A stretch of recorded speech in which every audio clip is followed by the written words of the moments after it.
Transport Minister Khayelihle Khumalo has made an about turn on the capacity taxis can take. They are now only allowed to fill each vehicle up to 70%. They will now only be carrying 8 passengers.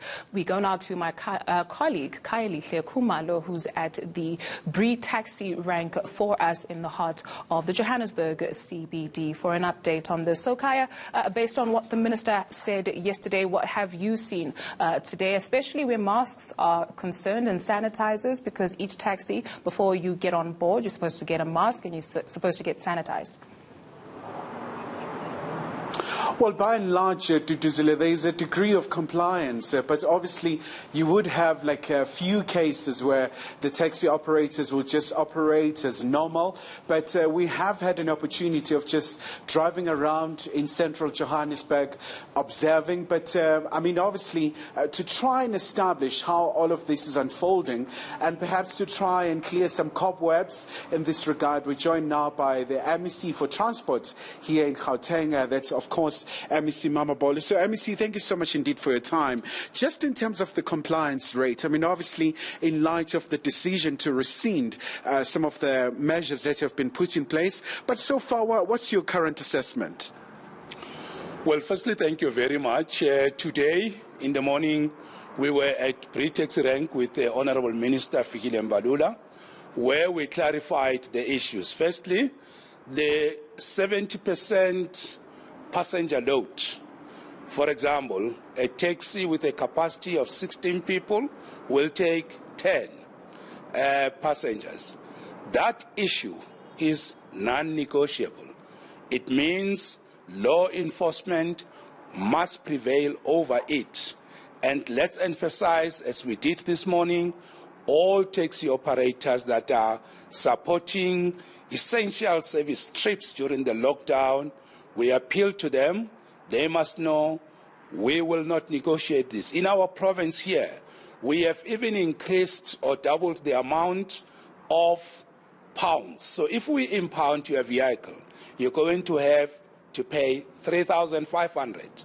And we know there's a big outcry in the taxi industry about it. So law enforcement will have to prevail, because the taxi industry in particular and public transport in general cannot be the carrier of the virus, and they cannot expose our people to the virus, including themselves. And to this extent, what we have seen this morning after Minister provided clarity is that the taxi industry was complying. And we really want to applaud them for that, but we hope that there will be consistency in complying with the directive that is being issued. Moreover, it follows extensive, consistent, principled consultations that have taken place. And MEC, obviously, you're saying to those who are defiant, impounding of their vehicles will be one of the options that you'll consider. But what's going to be just another penalty? Are you just going to impound? Already we have seen in this province, we have got cases where 4 taxi drivers were arrested. They have been charged. And we already are aware that the police and law enforcement are actually effecting arrests. We have already seen in one of the associations in Ekurhuleni, they have withdrawn. What is their reason? They are complaining about law enforcement. So the taxi industry has to appreciate that we are first protecting them as taxi operators, as drivers, as marshals. But secondly, we are also protecting our own people from the vehicles that could be carrying the virus. So in all cases, we are acting in the best interest of taxi drivers, taxi marshals, taxi operators, in the broad interest of the people themselves. So to this extent, what is important is we have actually crossed a very important line, which is that what has actually happened is there's now consensus in the sector between government, leading taxi structures, and that is a very qualitative and decisive step forward, because we have now found each other.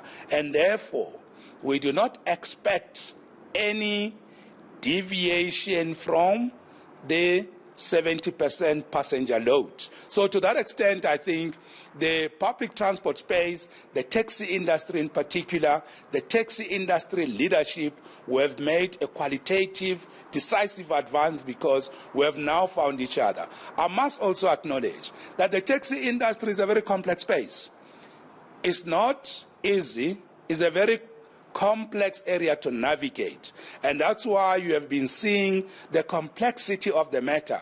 And I must also commend our Minister, Khayelihle Khumalo, for the way in which he has managed what would have been a very difficult moment. Imagine, if Minister couldn't navigate this space, we could have seen the taxi industry go on strike. Remember, it was announced, and through his intervention, it was withdrawn.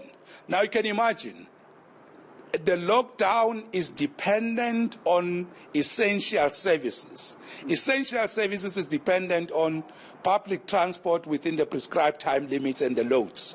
If that was to be pulled down, it will have a severe impact on the lockdown itself. So really we must give credit to SG, and I think Minister has done exceptionally well in making sure that he protects the lockdown, and the fact that there's been back and forth is precisely in the tactics, in the give and takes, in the negotiations, but also listening to the people.